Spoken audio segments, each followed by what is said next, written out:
दुर्योधन जैसे महाबली की सेना को पराजित करने के बाद महाभारत का विजेता बन गया, तो उसे लगने लगा कि ये तो उसका निजी पराक्रम है, उसके बाणों में बल है, पुरुषार्थ है।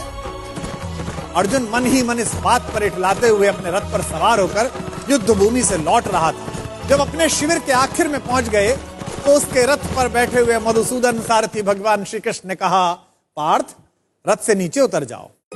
उसने श्री कृष्ण से कहा कि माधव, आप सारथी, आप उतर जाइए, मैं भी उतर जाऊंगा। श्री कृष्ण ने कहा, नहीं मित्र, तुमसे कह रहा हूं, तुम पहले नीचे उतर जाओ। जब यह विवाद थोड़ा बढ़ा तो अर्जुन के ठीक पीछे खड़े हुए धर्मराज युधिष्ठिर ने कहा, द्वारिकाधीश अगर कोई बात कह रहे हैं तो उसमें कोई संकेत है। अर्जुन को कुछ समझ तो आया नहीं। भ्रकुटी पर ताव देकर थोड़े अनमने भाव से अर्जुन रथ से नीचे उतर गया। अर्जुन के नीचे उतरने के बाद सब लोग जाने लगे तो कृष्ण जैसे ही रथ के नीचे उतरे, रथ में एक भयंकर विस्फोट हुआ और रथ छोटे छोटे टुकड़ों में बट गया।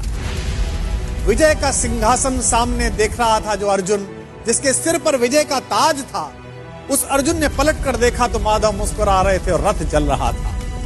अब उसे यह तो समझ में आ गया कि उसके सखा श्री कृष्ण ने उसे रथ से नीचे उतरने के लिए क्यों कहा, और उसे विस्फोट का कारण अब भी समझ में नहीं आया था। अब उसने विनम्र भाव से अहंकार का तिरोहन करते हुए माधव से पूछा कि माधव, यह क्या लीला है? कृष्ण ने मुस्कुराते हुए उत्तर दिया कि पार्थ, युद्ध के इस दौरान इस रथ पर कई दिव्य शक्तियों का प्रयोग हुआ।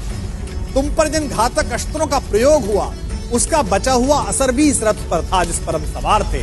लेकिन वे सारे अस्त्र शस्त्र और वे घातक शक्तियां केवल इस कारण से काम नहीं कर रही थी कि मैं वहां उपस्थित था। अगर आज मैं इस रथ से तुमसे पहले उतर जाता अर्जुन, तो इस युद्ध को जीतने के बाद भी तुम जीवित ना हो।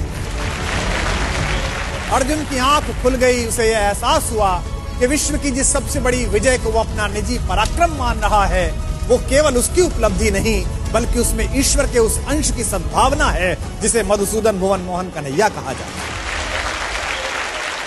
ये कथा ये बताती है कि सिद्धियों के मद में खुद को इतना शक्तिशाली मत समझो कि जिन्होंने हमें सिद्धियां दी हैं उन्हीं को आप आंखें दिखाने लगो। याद रखिएगा, आपकी प्रत्येक सफलता के पीछे कृष्ण जैसे ऐसे असंख्य लोग हैं जिनकी चुपचाप और अदृश्य शुभकामनाओं के कारण आप इस विजय रथ पर सवार हुए हैं। जब भी आपको यह लगने लगे कि आपने यह ऐतिहासिक उपलब्धि स्वयं की बुद्धि शक्ति के कारण पाली है, तो बस उन लोगों के बारे में सोचिए जिनके सहयोग के बिना आपकी ये यात्रा इतनी आसान न होती।